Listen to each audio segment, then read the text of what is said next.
Chair. I just gotta run and grab my computer. Institutions do that on the screen too. No, I've done that one. I doesn't do that one. There's other committees that I've seen that do it on that screen. Andrea does. I need the steps, so I'm happy to do it too.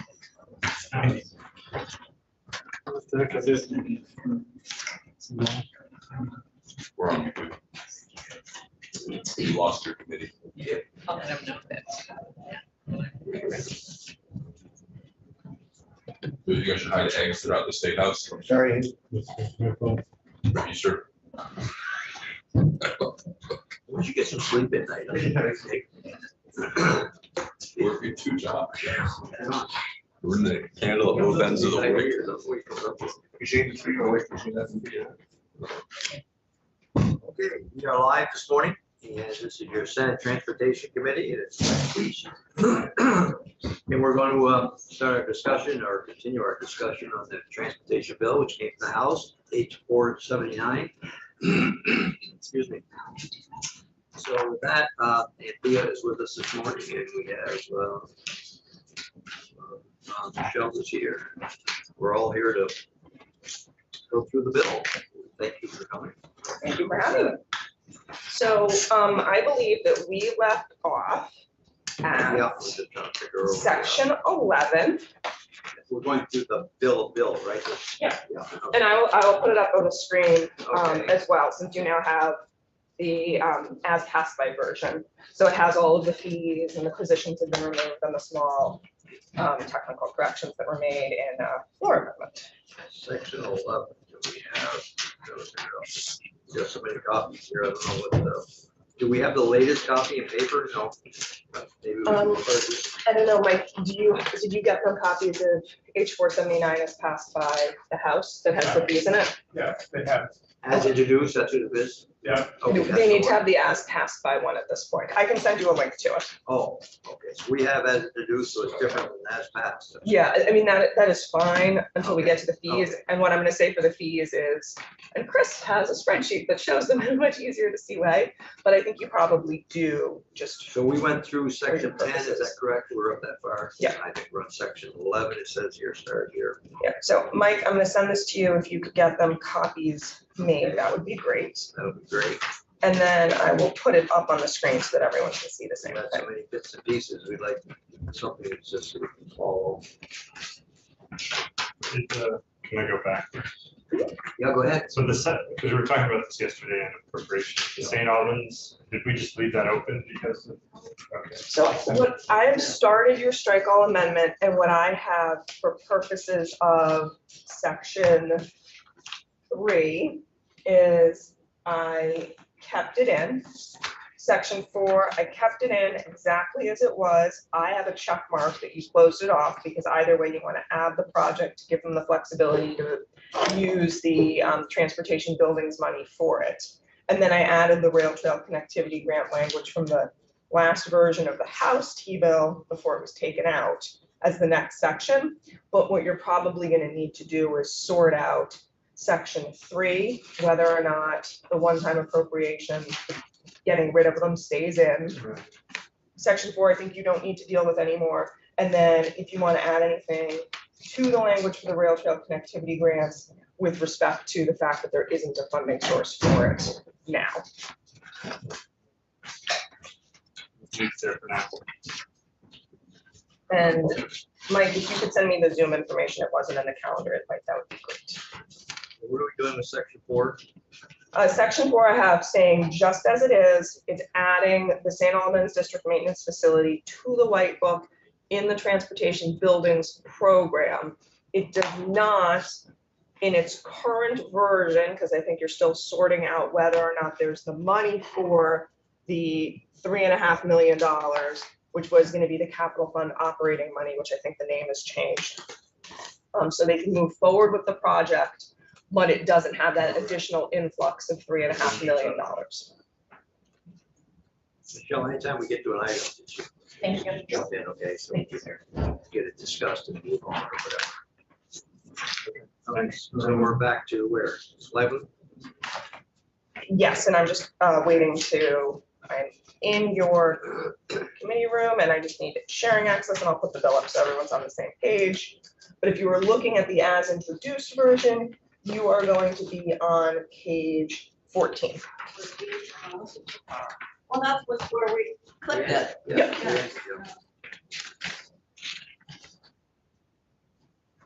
I'll put that up. So I left you off at the end of your discussion last week, introducing sections 11 through 19, which repeal the session law for the 3 existing vehicle incentive programs, and then adds that to your codified law for 3 of the programs, creates a new program, and makes some modifications to the e-bike incentive program. And there are a bunch of charts that explain this information, and I can also walk through the information, walk through the bill itself, which is what I was going to do unless someone wanted me to do something different.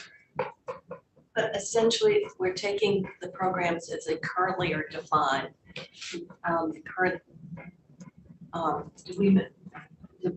We did make some change on the e-bike incentive to make it more narrow in terms of the conditions that have to be met. Yep. And that one is not codified in this language. That continues to be just in session law.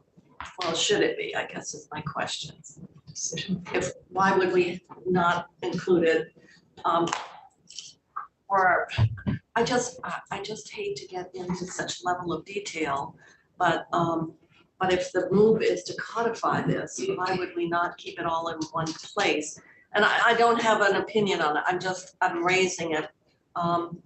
Otherwise, all we're doing is transferring what's in session law and plunking it and adding it to statutory language. Basically, I would say that if you were looking at what's in session law for the existing vehicle incentive program, so when I'm saying the existing vehicle incentive programs, I'm talking about the incentive program for new PEVs, Mileage Smart, and Replace Your Ride. What's being codified is those programs as they currently exist with a little bit more flexibility. So those programs are being codified with language that talks about how incentive amounts shall be up to XYZ. Shall have a base MSRP that shall be up to XYZ, but linked to this model year. But for the e-bikes, it's going in the other direction. So what's currently in session law is not very prescriptive. It just says Agency of Transportation come up with an e-bike incentive program. But the House put in this version of the bill in section 15 is much more prescriptive than what is currently in session law. So if you were to codify it and your goal is to not codify something that is so prescriptive, the e-bike incentive program would be more prescriptive if you took what is in section 15 of this bill and codified it. And the 5th program, the Electrify Your Fleet program, is brand new. And not to speak for the House, I think their thought process was, let's not codify something until we see if it's a program that we want to have continue to exist. Last thing I'll say about the codify versus not codify is in terms of what the Agency of Transportation recommended in its first version of the T-bill, they did not propose either adding more money to the e-bike incentive program or codifying it. All right, so the agency says don't codify e-bike. And The agency can say that. okay, and the House decided they would. The House decided that they would put it in session law to continue the program in a more prescriptive way, but do it in session law. So they didn't codify. They didn't And codify the it. agency didn't want it codified. She's not it. Yes, Senator Kittle, we believe that it's still in the pilot phase, as it were.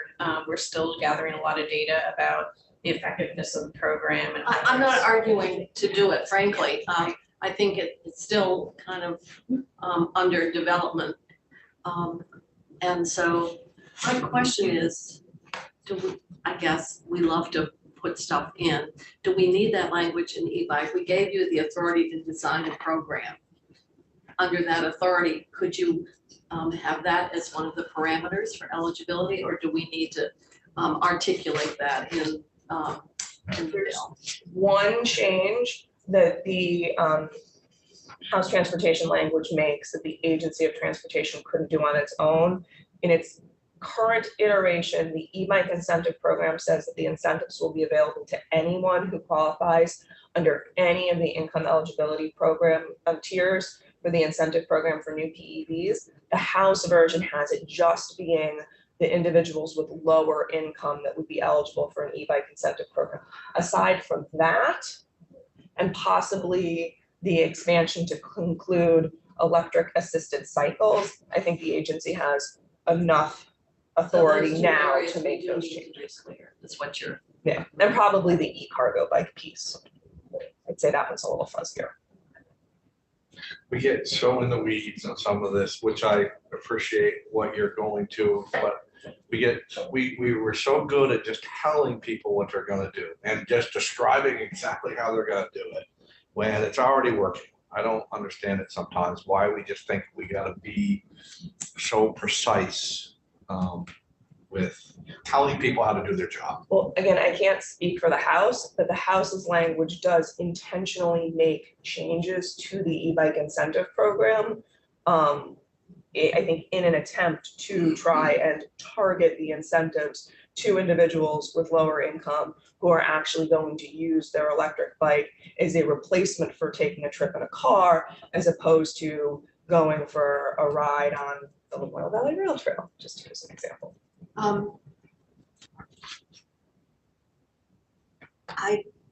Considering how much the money we put in and then we keep adding more money, I think we do have reached a point where we do need to be a little bit more, and that is up to us to set those parameters around how wide the door is. Right now, it's pretty wide. I could get an e-bike incentive. I don't know your adjusted gross income, so I can't answer that question. I don't, you couldn't. I don't think I could. No, I don't think I could. Probably Just- not much. We're not replacing cars with e-bikes. I mean, I hope people understand that. This language is trying to have that happen. That's not, you know, if people are gonna get an e-bike, they're gonna use it for recreation. But we have replaced your ride. That's where the swap for a vehicle occurs. We're just subsidizing e-bikes. In the e-bike incentive program, yes. That's gonna end sometime. So I think what the House did to make it more narrow and more directive in light of what we've seen for spending and take up probably makes sense. How much is there in there? 50,000 or? 50,000. And that's in addition to We the had another 100,000 in the right. budget adjustment. Yeah. Right, so we So we're seeing it. 150,000. So- 10,000.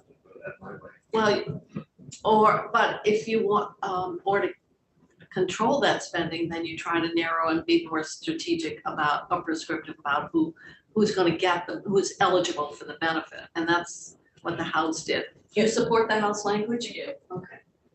I think in light of what we've seen for take up and expenditure experience, now's the time to. Are we spending this them? program. Are we using all the money? Well, the money went right away, and based on the survey work that we did, a number, I think we did have the categories of the two income levels, and the people in the higher income level were attesting that, they're not attesting, but they were indicating in the survey that they were using it for pleasure purposes predominantly versus the opposite in the. Do we incentivize scooters too? No, No. Well, I mean, it's, they're going to use a scooter to go to work, if that's what the problem is. What's the difference? This They could language, could they replace your ride? they could get a fully electric motorcycle. Yeah, there you go, there's a motorcycle now, we're gonna. One of the things this language does that is a deviation from current law is it expands the Replace Your Ride program to also cover electric cargo bikes. So those are gonna be ones that are above 750 watts and under 1,000 watts. And it adds a new definition. The adaptive electric cycle means an electric bicycle or an electric cargo bicycle that has been modified to meet the physical needs or abilities of the operator or a passenger. And that would be incentivizable under the Replace Your Ride program or the e-bike incentive program. So that's a little bit of an expansion in what vehicles would be covered to be more accommodating to individuals with a disability. Is this where I would want to put my language? Yeah. Or it would be in this section. It would be in section 15, yeah. Do you want, You mean about making sure that they don't burn up? Yeah. burn down the buildings. Yeah. I could put your language up, which would show the e-bike language as it left the house with your proposed additions, if you want me to do that. Yeah. So before we go on, then if I understand correctly, let me restate it. That the language to take from session law and to codify the programs are essentially as they currently exist. The e-bike is not part of that, and it probably makes sense not to do it now because it just seems like it's kind of still much in flux. The House language that the AOT has said they support would make it the parameters for eligibility under that program be a little bit more prescriptive, which would help with the current rate of take up and expenditure and target it more, which the agency accepts or supports. So with And Andy's addition, electrify your fleet, okay, and that's just session law, new program. which I think makes sense, frankly.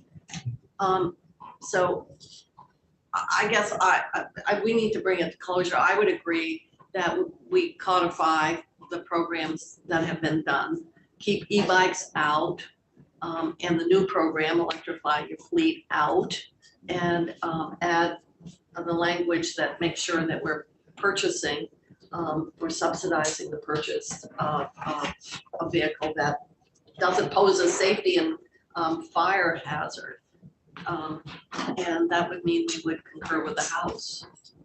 So it'd be concurrent with the House, except for section 15, you would do this instead. So just to go through this quickly, this is the e-bike program. We'd be authorizing $50,000 that's being pulled from Replace Your Ride. Incentives would be provided in the form of a voucher redeemable as a point of sale rebate at participating retail shops. They wouldn't need to be in Vermont, but you would no longer be able to get your incentive after the fact for purchasing it on the internet. You actually need to go into a physical retail shop.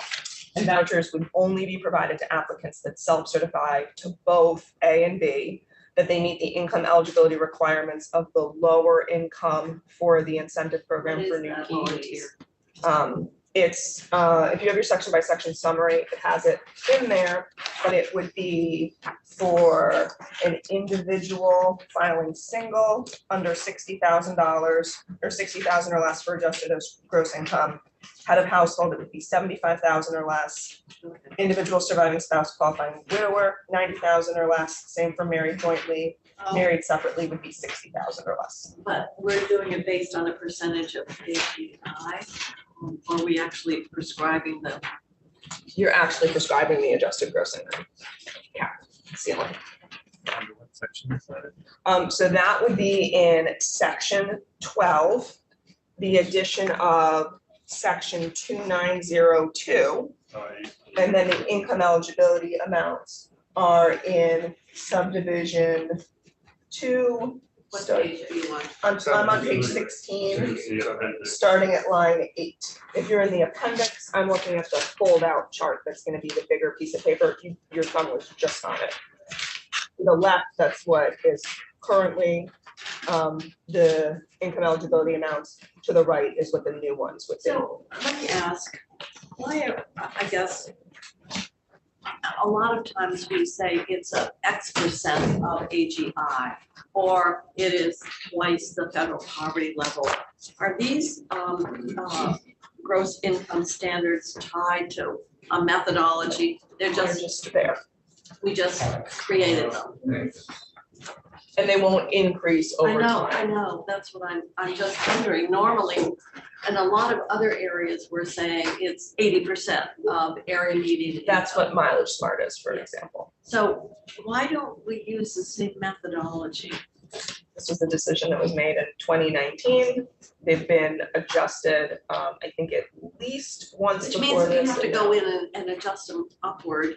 They just aren't indexed. So we're not very consistent then. We do it in one place, but not another? In Mileage Smart, it's originally was linked if you qualified for LIHEAP, and then that one was shifted to area median income. And then for the incentive program for new PEVs, it has always been adjusted gross income. And I think some of that has to do with the auditability of it based on tax records. And Michelle is not. All right, so there is a rational basis. That's all I'm asking is if you're using a different methodology. I mean, certainly open to having an index put into statute that has us adjusting the income levels upward by CPI or CPI or something. Otherwise, you're gonna come back and update your statute. And that is the piece of the language that's proposed for codification that's the most static in that for the incentive amounts, there's up to language.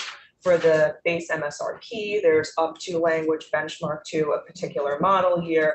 This is the one where it is set in stone. This is how much you need to make or less in order to qualify for an incentive. I'm sorry I brought it up.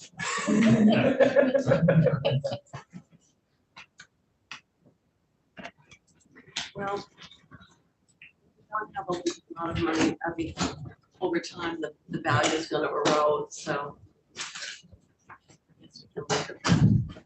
Well, we're gonna keep the program at its face value, which is to have people use it as transportation versus recreation, then you have to go in that direction.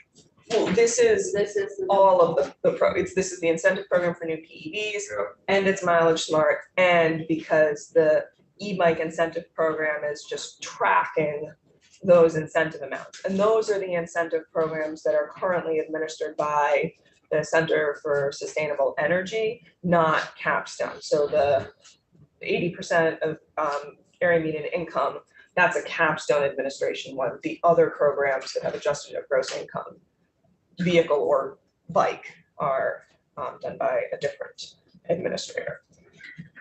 Well, there's consistency in that regard. I don't,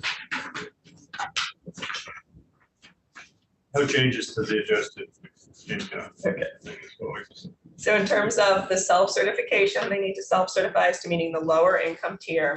And then this is sort of a new piece that the incentivized electric bicycle, electric cargo bicycle, or adaptive electric cycle shall be used in a way that reduces greenhouse gas emissions, such as a substitute for trips that would have been taken in a vehicle other than a plug-in electric vehicle. So before they can get their voucher to go and redeem at a brick and mortar participating retail shop, the applicant needs to certify that this is what they're going to be using their e-bike, e-cargo bike, or adaptive electric cycle for. That language not introduced.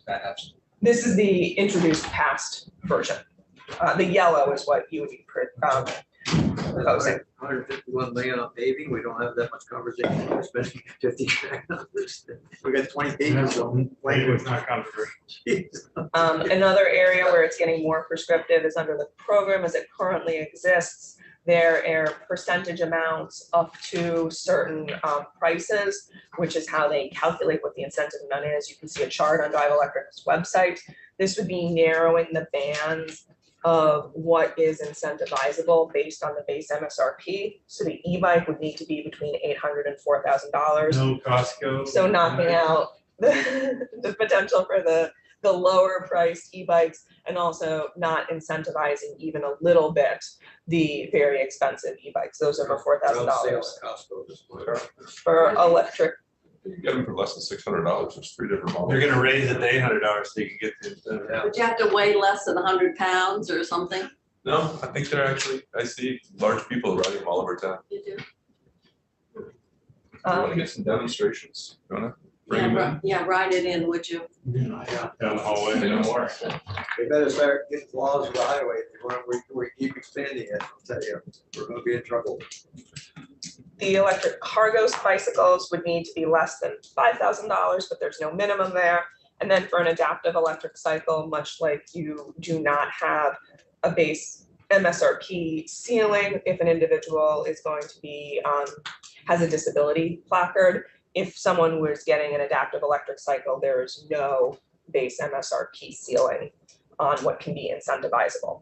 And then Senator Perchlik, this is your new language. But we're setting a minimum, it has to be 800. So we're precluding the lower cost ones. And the reason for that is what?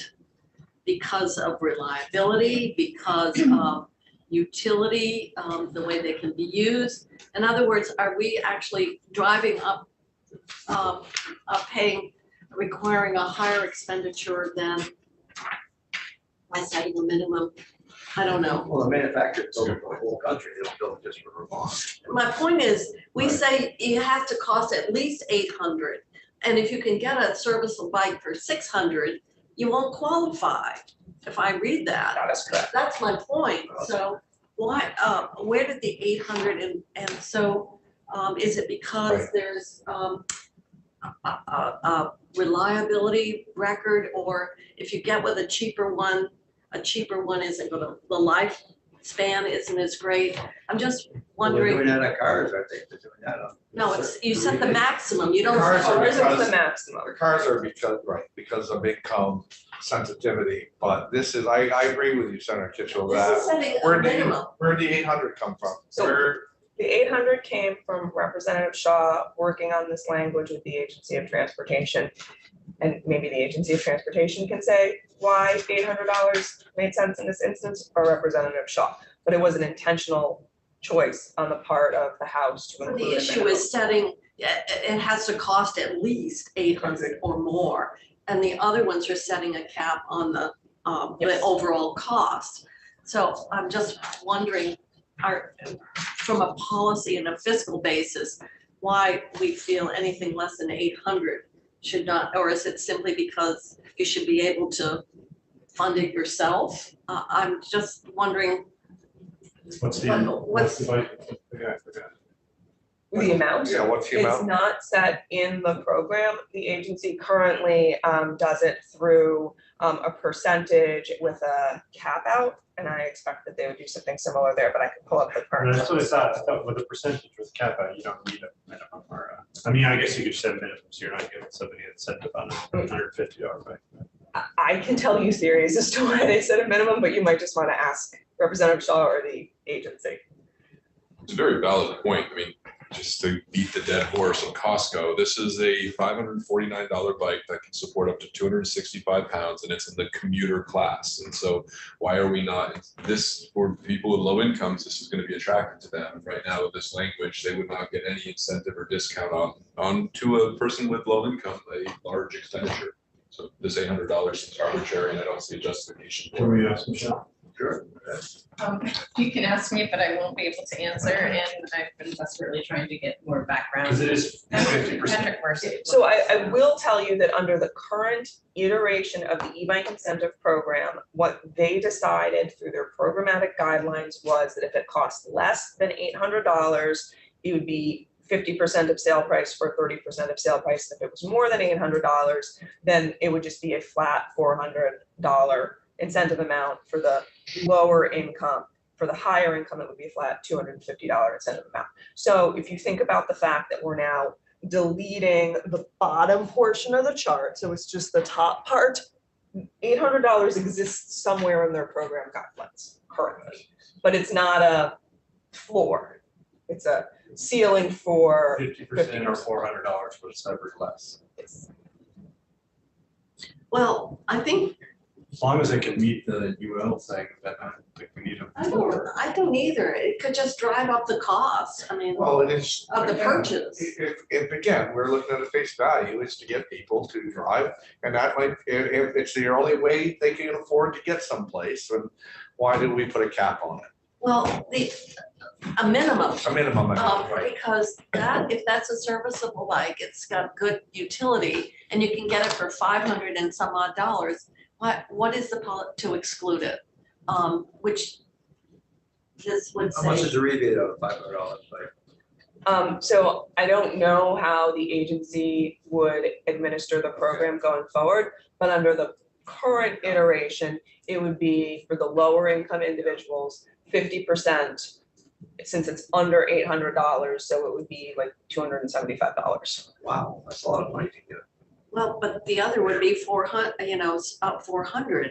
So I guess we should, I really question setting a minimum. Sure. because why would we preclude something that is serviceable at a lower cost and the 50% would be of a lower figure? So what it sounds like you want me to do is in subdivision 3, instead of it saying only electric bicycles with a base MSRP range, it would say only electric bicycles with a base manufacturer suggested retail price of $4,000 or less shall be eligible for an incentive. I can make that change. Well, let's go to my next question. I have other questions about bikes since I know I'm not gonna spend more time on e-bikes. I can't wait. This is the transportation bill. We're talking about bicycles. Now you get a word with it. Oh my God, it's a umlaut. I can't believe that. It took me a very long time to figure out what EN stood for. Oh,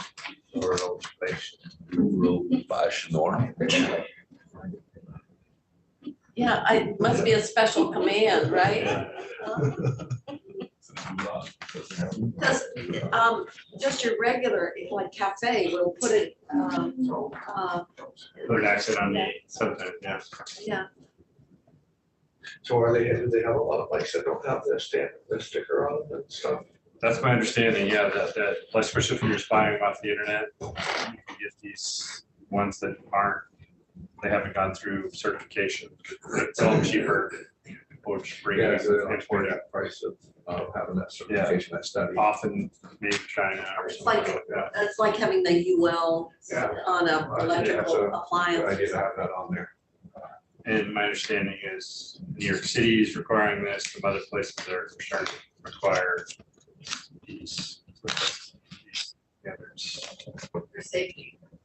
Mainly for fire safety, but also I read an article in California where the EN, I think, also has some standards about like brake, like how good the brakes are. Because if you just have really cheapy brakes, then you're going. Your braking might not, the braking might be less capacity than your engine or, Yeah, so yeah. there's been some accidents on e-bikes, especially with younger people that really kind of get the physics involved. And so they're saying if you're gonna have an e-bike of the standard, it has to have like the disc brakes. We allow them at any age to go out and grab one, so it's a great example. Yeah. Go 30 miles an hour. Do we? Well, that raises, I guess, are we buying bikes for kids? Well, the parents are, we're not buying them. No, the parents would have to. Oh, you bought one, you bought one. Yeah, took photos, they say like 12 plus, and so they are marketed to kids that are. And I assume that's just the manufacturers trying to limit the liability. There's no rule that I know of age. There is for being a riding a class, it's either class 2 or class 3, but you can always be a passenger on a class 3. I might It's have the that. fastest backwards. They're the ones that can go faster, but class 2 is the one that you don't need to be pedaling at the same time for it to be moving. I would need to go back and look at the language that you added in 2 years ago. So this language is saying it has to have the answer UL or Yep. EN. Or another applicable standard designed to reduce the serious risk of dangerous fires is determined by the Agency of Transportation if neither of the standards in subdivisions A and B are applicable. And I included that because I wasn't sure about whether or not what would be covered as an adaptive electric cycle would necessarily be subject to those two standards, which are, in my understanding, e-bike specific. Yeah. And I didn't think you wanted to preclude an adaptive electric cycle if it was sort of deemed reliable by the Agency of Transportation. And I think the number of these that they've been asked to incentivize is pretty low. Yeah. And we're paying the incentive to we're giving them a voucher. So there's. Under the new iteration language, and I don't, that would be an agency question as to how to actually. Are any of these bikes 3 wheels, like, you know, with motorcycles? The adaptive electric cycles could be. Yeah, I would think. So the term bicycle isn't a limiting. So the term bicycle is limiting for e-bikes and electric cargo bikes. It is not limiting for To the purposes of adaptive the adaptive cycles. cycle. That's how you deal with it. Okay. So the ability to police this, there isn't really. Because you have a voucher, you just take it to a bike shop and say like, I'm using this voucher to get that bike. I would hope that they would look for a UL listed bike, but they wouldn't have to. So I think that'd be a question for the agency. I also think it could be a question for the bike shops that are participating and whether or not it would be a condition of participation that they're only going to sell bikes that meet these standards. You also could, just by the nature of having the program now be targeted towards only bikes that are being purchased from retail bike shops, that the only ones that are going to be there for someone to go in and purchase are going to meet the standards. Is that Michelle a standard to participate in the program, or can it be? I think that's a great idea. Which brings to another question in my mind, the 15% administration cap. Is that how much it's cost, or that's just the cap that was in there? That's the cap we've had standard across all these incentive programs, and it's basically what it's costing us to engage with the contractors who are assisting us with these programs. Like Capstone and That's just been the cost. I had a question going back to removing the minimum. Are we gonna use the 50% of the cost still? That's up to the agency under this language. It's not included. We can do that if we want to. Okay, Yeah, I would think that's what you want. that is what This doesn't say you can't do that. because we don't want to get into a situation where the rebate is More than the the cost. Or 90%. Please don't do that. Can I just ask the committee's opinion related to what do you think a reasonable, like we had 50% of the price before as the standard. Is that what you're thinking? Or like in the case of the Costco bike, you could get a $400. you could do 50%, but not to exceed the four. Well, we did 50% or $800, I think. That sounded. I mean, this language also doesn't stop you, Agency of Transportation, I don't think, from saying, okay, it's gonna be 25% if it's less than $400, it's gonna be 25% and 50% if it's less than $800 and more than $400, and then it's gonna cap out entirely at $400. I don't think anything in this language is saying you can't tier your incentives. It's also not setting a cap on the I incentive don't want to amount. buy a $450 bike with $4 rebate. Come on. Yeah, but if you did it 50% of the cost for an amount not to exceed 400, you're automatically 50% of the 579 is, not the 400, it's 250 or something. So maybe that sort of does it by saying 50% of whatever it is, no more than 400. Yeah, I guess the question is 400, but sufficient if you're buying $4,000 electric bike. Well, I don't know But that. I'll leave it up to the department and the agency to decide, to look at the e-bike market and decide what the best incentive is. Don't give too much. Okay, so just a few more things to, then I'll stop talking about e-bikes, I promise. Administrative costs, you already mentioned this, it's 15%, that's consistent. For purposes of the reporting requirements, it's like the reporting requirements that are required of the other incentive programs. That's what you're getting with the show address incentives for e-bikes, et cetera, in the reporting required under 19 VSA section 2905. But then it's also requiring even additional reporting above and beyond that, which would need to cover a breakdown of who received an incentive, a breakdown of where vouchers were redeemed, a breakdown by manufacturer and type of the different bicycles that were incentivized, a detailed summary of information provided in the self-certification forms, and a detailed summary, and Senator Perchlik, this was a typo that was caught when they were looking at your amendment, so thank you, a detailed summary of information collected through participant surveys that they do. I want to go back, number one. Yep. This report is to us, is that right? Yes. Number one says breakdown of who. Now, who could mean individual names, and you can't do that. So what are we asking for? Are we asking for over 65, certain categories that have been defined? You could change that to breakdown of the, or just say including the demographics of who Something, received. but otherwise it would appear to say, list the people that got the benefit. You can't listen. I don't think you can. I think there might be a confidentiality issue. For the state, sometimes we've got FOIA requests and we're told we do have to release them, but not their addresses.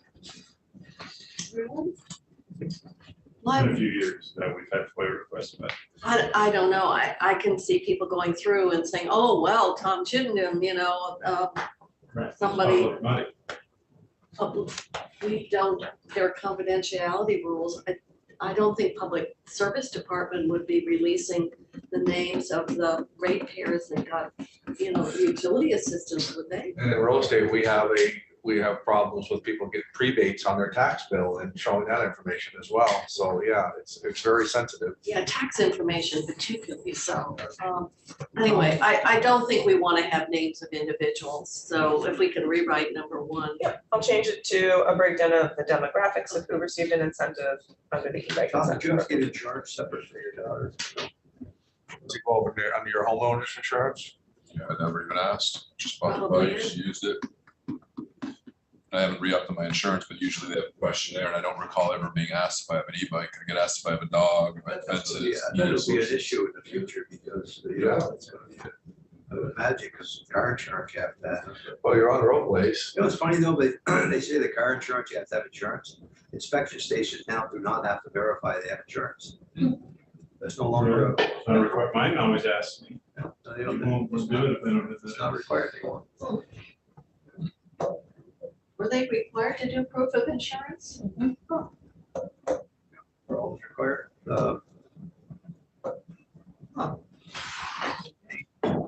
Okay, so I think where you are We took bicycles apart. is that you are good with section 11, repealing all of the programs. You are good with section 12, which is codifying the 3 main, have been in existence for a while programs. And then section 13, this is where it is putting in session law the new electrifier. Sorry, section 13, this is where you, oh, this is super technical. I assume you're gonna be fine with this. For purposes of the language that was in, page 28. For purposes of the language that was included in the T-bill last year when there were the large, 28. page 28. We're on the new one. No, the old book, not the one Mike just gave us. If you're in the one that Mike just gave you, I can tell you what page you're on as well. Yeah, that's the one I'm, the brand. You are on page 27, starting at line 3, if you're in the one that Mike just gave you. Different one. Look back. Yeah, he just gave us one. Yeah, I saw that, I just didn't know. So in the language that was included in the transportation bill last year, if you're on the old one, you're gonna be on page 28. Just gave you one. Yeah, well, It's gonna be the difference between a 55-page document and a 97-page document. So in the T-bill last year, when there were their large anticipated to be multi-year programs, there was what I called the spend quickly but carry forward language that said that the agency is authorized to spend, in the case of the incentive program for new PEVs, it was $12 million as appropriated in the budget. On the programs established in 2019 Acts and Resolves number 59. Since that's one of the sections that's being repealed in section 11, this is just clarifying that the money can also be used for these programs as they're being codified since you're repealing your session law. I don't think there is ambiguity there, but just making sure that you're being clear that just because you repealed the programs and are adding them to the green books doesn't mean you're taking that money away from what's available for the programs. And the reason why you see it twice is because it's for the 3 programs. Incentive program for new PEVs, Mileage Smart, and Replace Your Ride program.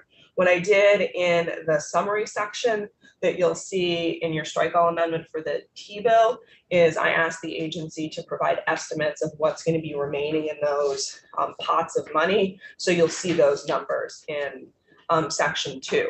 Nothing in this bill nor the big bill as it left the House adds any more money to any of the vehicle incentive programs. we're doing a strike all with this bill. That's what I think you're doing. It depends on what we have. how many changes? Right now, you have made, I think, enough changes that it's gonna be easier for your colleagues on the Senate floor to follow it as a strike all amendment. Because then just using, for example, you're not gonna need to look at two different documents to know what's going on. For purposes of when I explain this to the House, I'm gonna turn it into a side-by-side that will show there aren't changes in these like 17 sections. So I think you're good with section 13, just saying that the money can be used for the codified programs. Section 14, this is creating the Electrify Your Fleet program. I think you heard from the agency about it. It's $500,000.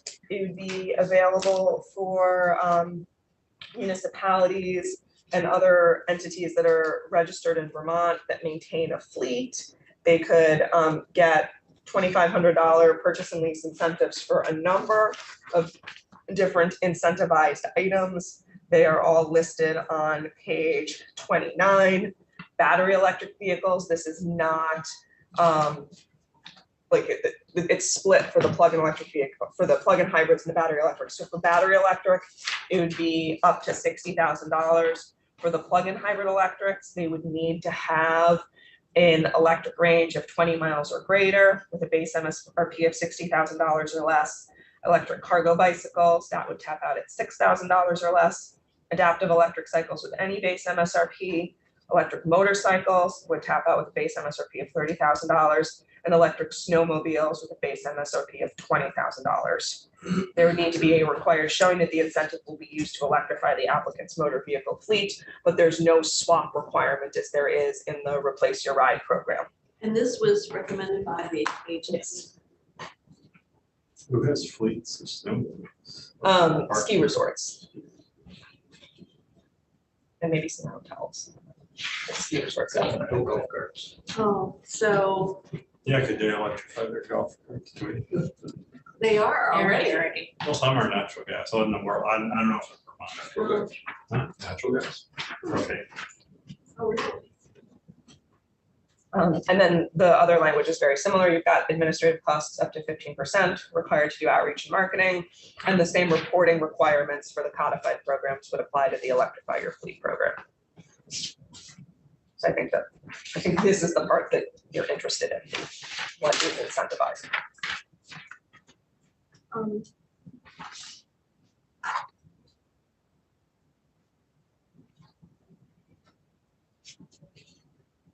good, me. Question? Well, yes, I would ask, if we're starting a new program and for $500,000, why, out of all the different ways that we could invest in carbon emission reduction in the transportation sector, why is this new program being advanced over something else? Senator Mazza can speak to that if you'd like. So fleet vehicles turn over fairly quickly because fleet owners will typically not keep them as long as the average driver would for a household vehicle. And so by incentivizing electric vehicles into fleet services, we are more likely to have used electric vehicles coming out of fleet services, which will increase our used vehicle market. And in terms of the other elements that are contained for fleets, I think, you would see probably more uptake of delivery services in dense areas, Burlington, Montpelier, that sort of thing, using a e-bike or an e-cargo bike versus a car around town. And the other major companies like the ski resorts would also benefit from reduced emissions with vehicles. So that's the rationale. Full stop, started what, 12,000 or something electric? Good. To that. So I don't know if you remember this 2 years ago, but I would just add to Michelle's very succinct answer there that fleet vehicles, and I remember we had presentations on this, do put on 2 to 3 times as many miles. So if you're looking to really impact carbon emissions, these vehicles are the ones that are on the roads even more. So that has an plus, I'd also argue that the business effect that if you have enterprises that need to rely on fast charging, that you want the fleet vehicles to be electrified because that's going to push the right demand to get those in the right places. So I fully support focusing on electrifying fleets because I think it drives A, faster reduction in carbon emissions, and B, it'll get the business interests aligned with getting on charging stations where we need to expand all Let's services. talk about fleet, that would mean like STR, who has like 100 pickup trucks or whatever it is. Yeah, or there's like the medical delivery service, where they bring prescriptions all over the state to people. What's the definition of a fleet? There's so many vehicles or just, It's not defined. Yeah, I was gonna say that it's. And it was, that House Transportation did talk about whether or not they wanted to like put in a minimum, at least Okay. X number of vehicles, decided not to, just says Alright. fleet up to the agency to determine that. I was thinking just a business that owns multiple cars, Yeah. like fleet vehicles, so not like an individual that has like a single car. I know your big companies are the trucking, they're trying to keep up with demand. Like I said, I think the post office is 12,000. UPS is ordered 7,000 or something. Everybody's Maybe doing something with somebody, FedEx maybe, or whatever. trying to produce them. That's what Yeah. it's like the This post is- office, 2 years. So this is more than putting more fleet options out there. I mean, for the second-hand market, because when you're getting into snowmobiles, et cetera, chances are you don't need an electric snowmobile to get to work, like we were talking about incentivizing, households with lower incomes.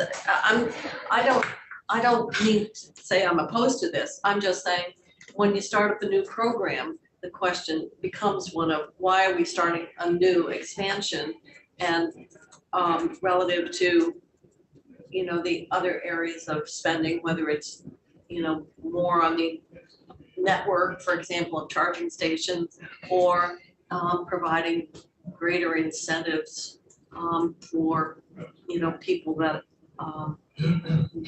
need to make that change into something that is much more fuel efficient or reduces carbon emissions.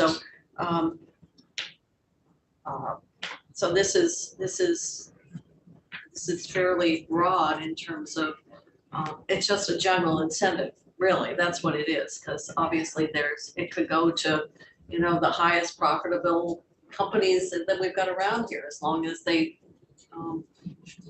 it's like any other universal incentive. That's correct. I will say, and this is I think, reminder to 3 of you and new information for 2 of you, that in one of the iterations of new money being put towards the incentive program for new PEVs, there was a 1-year expansion to companies that provided mobility services, and they could get up to, I think, 5 incentives. So like CarShare Vermont got a few incentivized vehicles that year, and that was a much, much narrower focus in terms of fleet for a specific purpose. So there's a little bit of historic information there from what you've done in the past. That was fairly targeted. Very targeted 1 year, and a smaller number of maximum incentives, because this is up to 20. We're gonna get it one way or another.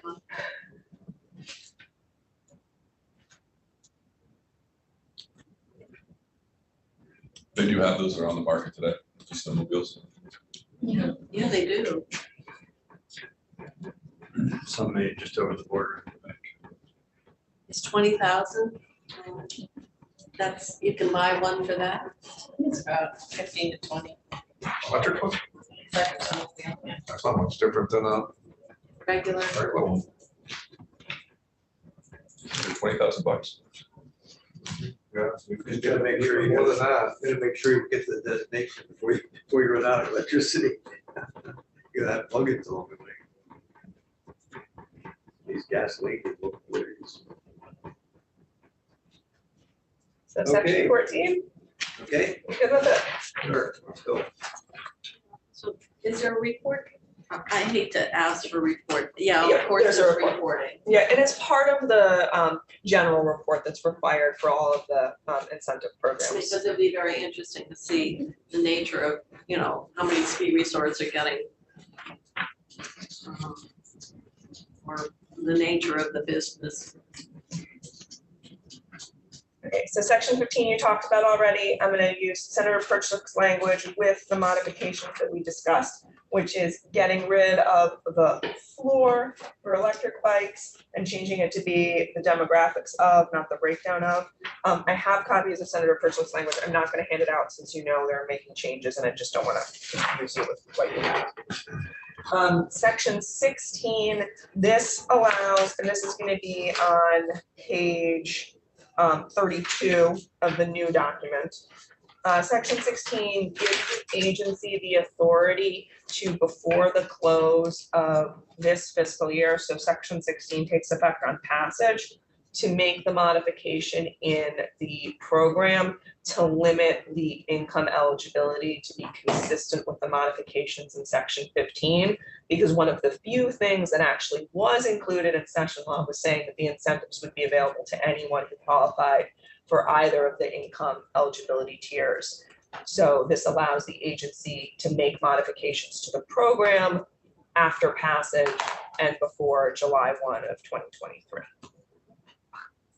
It's probably the first T-bill I ever see with more bicycle language than roads and bridges. So are you good with section 16? That doesn't pose any of the, because we're notwithstanding, does that raise any of the issues that we got into difficulty with? I do not think so. It is very, very narrow. It is just like one specific subdivision of it where you told the agency, this is who's eligible for the program. And now within your authority to change the parameters of the program, you're telling them that they can make that change sooner than July 1, which I think they're going to plan to make the change going forward. This, I would say, is an instance where you put something prescriptive in statute, Rather than realize that broad you made it, in this case, you made it broader than you're now determining you want it to be. And because you made it as broad as you did, they don't have the flexibility to modify the program. I just thought it would raise it since the notwithstanding issue came back to us. Okay, section 17, this language is the same as the language that was included in the Budget Adjustment Act. The same 3 sections are being amended here. And this is because for purposes of the funding source for the $50,000 additional for e-bike incentives and the $500,000 additional for the Electrify Your Fleet program is coming from a further reduction in the $3 million that went to replace your ride. So what you saw in the Budget Adjustment Act was the $3 million that would have been on lines 5, 12, and 17 being struck and replaced with 2.9 million.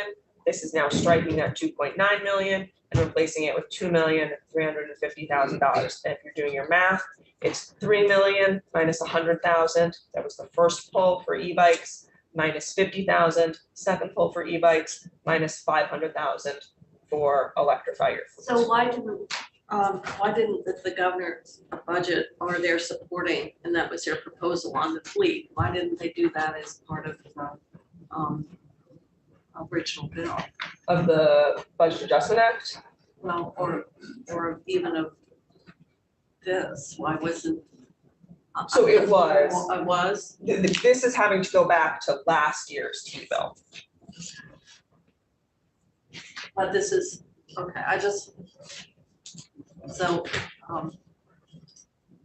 And these 3 sections in a form or another have been included in every version of the T-bill as the administration brought it to House Transportation, because they were always recommending that the 500,000 come from replace your ride. The number changed because they weren't recommending the 50,000 for e-bikes. That's what the difference, well, because I was looking at the 2.9 down to 2 wide. The 2.9 also wasn't an agency recommendation. That was House Transportation saying we want to put $100,000 towards But e-bikes. 600 was, that's why I was just wondering why, but it all got folded in, so.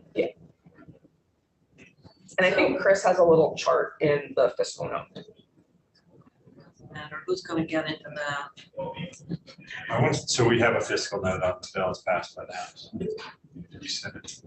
I can send it to you. It is posted on the legislative website also. On the JFO website Or just under, they're on both. They're always on both. I just learned the other day that if you go to a bill and you click on the fiscal information, it gives you the link to the fiscal note. I had no idea it was like linked that way. I'll show you how to find it. So if you go to page 479 and you click on fiscal information, I didn't even know that tab was there. and it's got all of them as they progress. Or all, is that fiscal information tab? I would say all of them, they all have the same name, so. Right, because it's as House Transportation introduced it, as Ways and Means amended it, as House Appropriation, as Ways and Means proposed to amend it, as House Appropriations proposed to amend it, and then as it left the House. So what you should look at is the very, Would you agree that they could better name and iterate these? The top the top one, you want the top one. They go in reverse chronological order. That would be a question for JFO. It is. What is your question? Would you agree that these could be better named, iterate how they're different from each other? I would not. They should all be named the same exact name. You have to look at the last piece of it. They're not named. As the exact passed by same the thing. House, as recommended Ah, by. Maybe a as- date. All right, a date. Transportation They would be nice. Committee of Ways and Means has recommended the increase. Because some people don't know that, how the bill's processed, so if you had a date, then they would know right away, which is the most recent. You're like bolded, underlined. I will share that suggestion internally. There is for the members' knowledge, if you do click each document, there is a date right in the top header, but yeah, but so always start with the one at the top of the list. That's the most current. So, This was the first year that I knew that information was there. I'd always been going to the JFO website and finding it. Into my emails usually, but that's great. Good to know. Okay, so I think you're good with 17, 18, and 19? 20 is the good.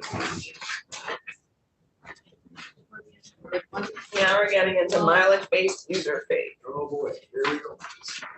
So for this, I have a separate summary document in your section by section summary, appendix B, that goes into some more detail than is in the general section by section summary piece. What I think is the most helpful, and you'll need to look at the one that's posted under yesterday's date, is this chart that tells you like what the current iteration is, and then what it's contemplated to be July 1, 2025. The reason why I would suggest looking at the chart that's posted to the website is it reflects that the fees increase slightly with the House Ways and Means amendment being incorporated. But what this set of sections does is it establishes some intent of the General Assembly in section 20. In section 21, it authorizes the agency to get a $3.5 million 2-year federal grant with up to $350,000 for the non-federal match, and that's just for the first year. So there'll need to be another non-federal match for purposes of designing the mileage-based user fee. Section 22 is going to give you some definitions. They're only the definitions that need to be used for the balance of the section, and then tells the agency to come back with a lot of information for January of 2024 on how they would implement it, what the mileage-based user fee rate is going to be, how they're actually going to figure out the miles that are driven, what additional reporting should be required on an annual basis, what do they think they're going to adopt through rule that's going to piggyback off of existing DMV processes. So it is very much a request for a detailed plan, and you're going to need to deal with this next legislative session, and then probably in the 2025 legislative session as well, with the anticipated start date of this shift in 2025. And what the shift would be is currently, if you drive a vehicle that consumes gas, either a plug-in hybrid electric vehicle or a vehicle with an internal combustion engine exclusively, you are paying the gas tax and you're paying a registration fee. If you are driving a battery electric vehicle, a fully electric vehicle, then you are only paying a registration fee. Come July 1, 2025, exclusively internal combustion engine vehicle will continue to pay that base registration fee and gas tax. A plug-in hybrid electric vehicle will pay gas tax for the miles that are driven using gasoline, and an increased registration fee. It would be 1 3/4 times the registration fee that the internal combustion engine vehicle is subject to. And then battery electric vehicles would pay the lower registration fee, same as an internal combustion engine vehicle, and the mileage-based user fee. Other things that are asked to be looked at in this and planned for is addressing potentially a per kilowatt hour fee at electric vehicle supply equipment that's available to the public, and what other states and regions and the federal government are doing to address this new approach to collecting money from people for their contribution to the wear and tear on roads. One of the things that I think there are going to be a lot of questions about when you get your report in 2024 is this is just going to be looking at inspection to inspection, Right. which doesn't account for where you're driving the miles. If you're someone who lives in Vermont and you're doing a lot of driving in New Hampshire, you're not putting as much wear and tear on roads in Vermont. That's an issue now with the gas tax. Maybe you live in Vermont and you always fill up your car in Vermont. You're not contributing anything to New Hampshire's roads in that iteration aside from the federal gas tax piece. So you could be someone who lives on the border. You could be someone who lives in Vermont and your vehicle is registered in Vermont, and you spend your winters in Florida and you have a lengthy drive there. I think this is something that you're going to get a lot more information about, a year from now. And I would just underscore the fact that nothing about state law is changing yet. It's saying, design, give us more information. We expect this to be what is implemented July of 2025. Is someone going to argue that we're kind of prescriptive in advance of the study? I would say that you are expressing the intent of the General Assembly, which I think is beneficial to the agency, and they should confirm this in terms of actually getting a grant to design this. And you are being very prescriptive in the minimum of what you want to see included in the report. And I expect that the agency will end up giving you above and beyond this information, just given the nature of all the questions I'm that there just are. thinking we are being quite prescriptive about, what the biennial and 1 3/4 times the amount. I mean, that's getting fairly prescriptive. Yep. And so So the 1 3/4 amount comes from, I think this is sort of funny, in the miscellaneous motor vehicle bill, you're adding clarifying language so that plug-in hybrid electric vehicles and battery electric vehicles are not subject to that 1 3/4 times as a specialized motor fuel vehicle, which is like anything other than gas. But then you're saying, but in 2 years, we're going to change it to go back to that for plug-in hybrids. I guess You that's, could say there Interesting an discussion. increased registration fee Trying to get a result. and not say the 1.75. no one's saying we've got to figure out how to redefine our revenue base here, because obviously that's as the take up increases that 15% threshold. We've right now it's quite modest. I guess it's just around $1 million. But I'm just wondering, some of this is fairly precise, so that's why I was wondering to what extent that study Gas and factor is now about 70 million. Oh, that's Gas tax, what's it rate? What's the gas tax rate now for the gasoline tax right now, about 70 million or? Oh, in terms of total revenue raised? Yes. I'm gonna have to ask Chris. I can tell you that, 30 And I want seconds. to be fair to everybody as well, as you said, Senator Moss, that we're still going to be discussing it, and there's still a discussion we're going to have with electric companies, utility companies, Right. as far as to try to do it at home.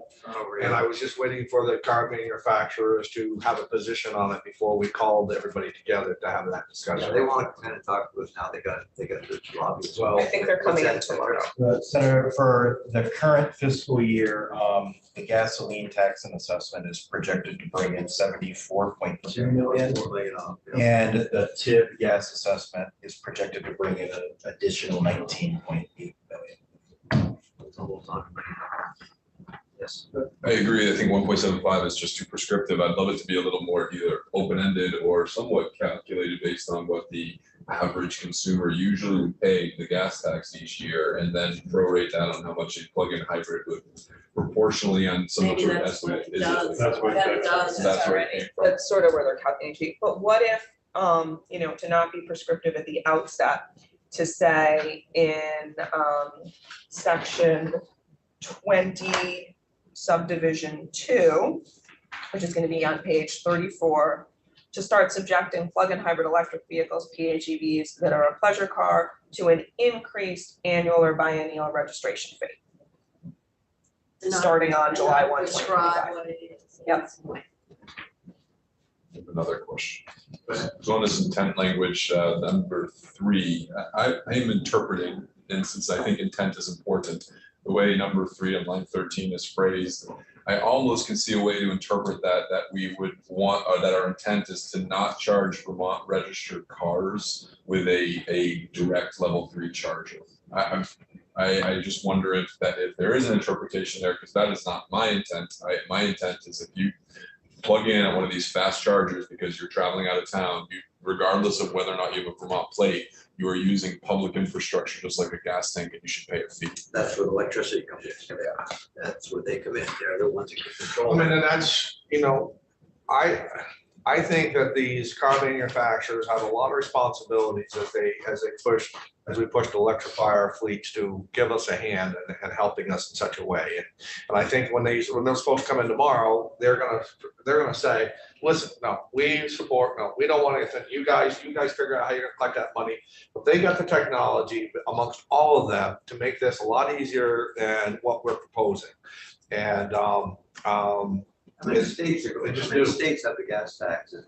You think there are a lot of states? Every state. Every state has a local gas tax, not just the federal, but. State, yes, that's every state. Every state, so they're all going to go through this, they all gotta figure out. I think the Can I- issue on this, though, gets into, and actually, we do it for interstate commerce, for commercial vehicles.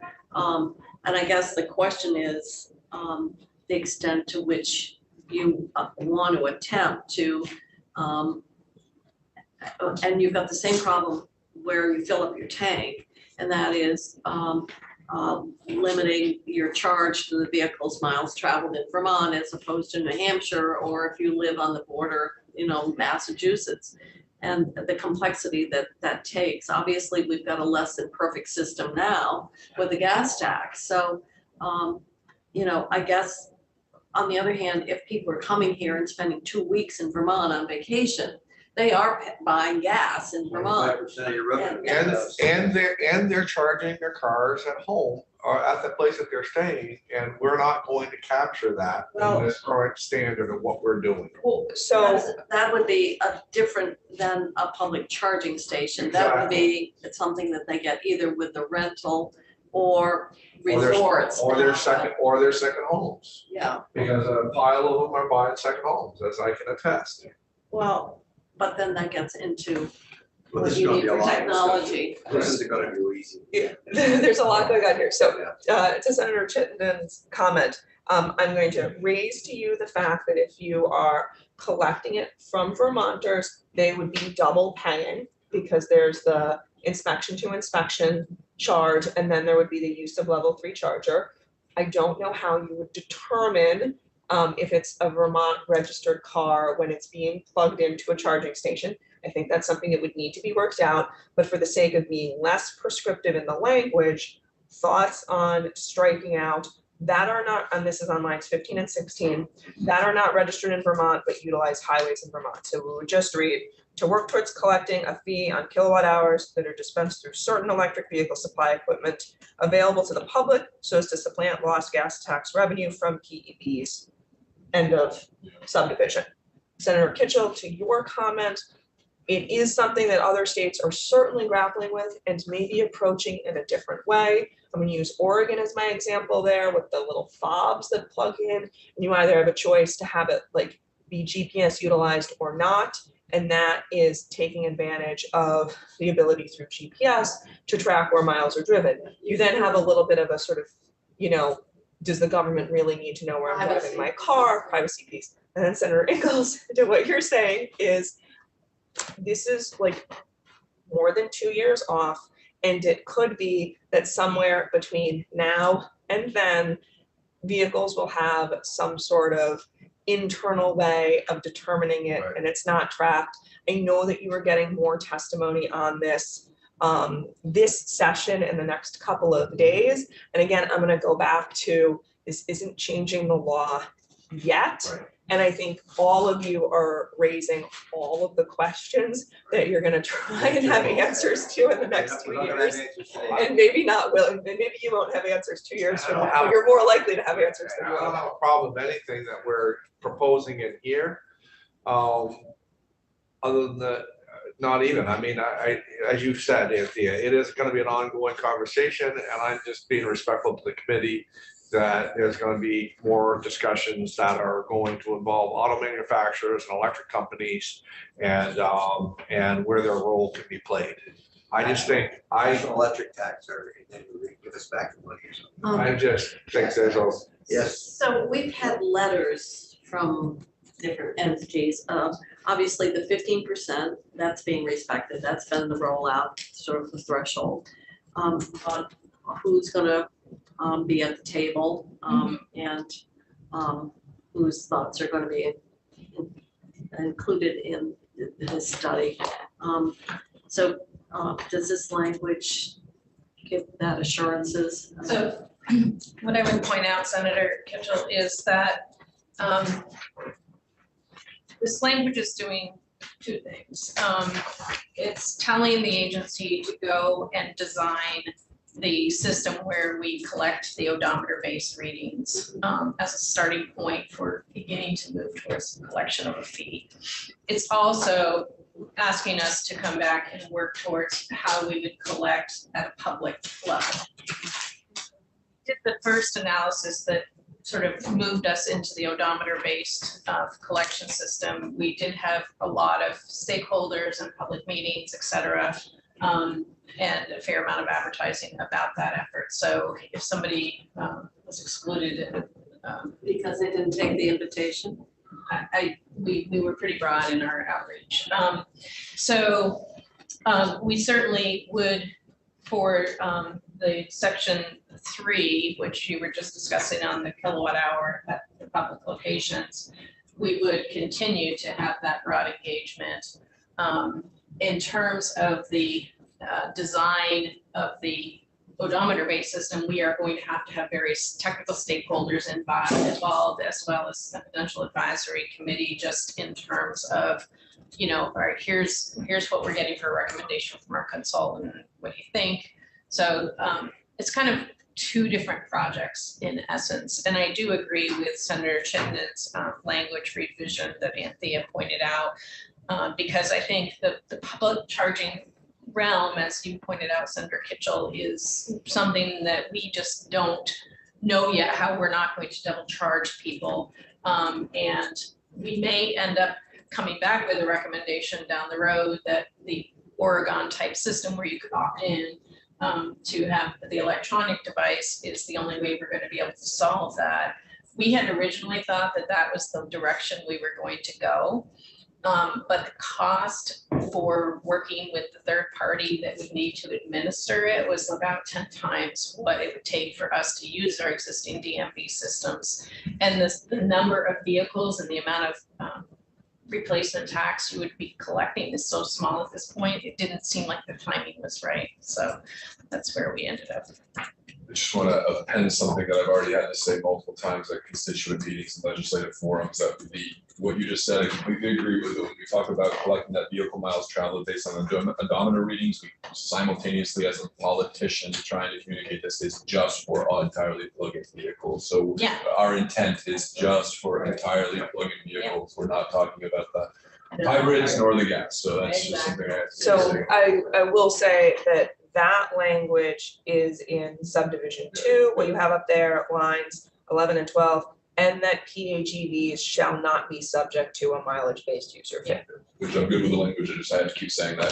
Yeah, it's a really important point, because if Vermonters are gonna hear about this, and they're gonna think, oh, this applies to my gas-powered vehicle, and that's just not the case. But I think as we move forward also, Senator Kitchell, you were talking about, the trucking industry and how we have the ability to collect this information on a state-by-state basis and then swap the taxes back based on miles driven.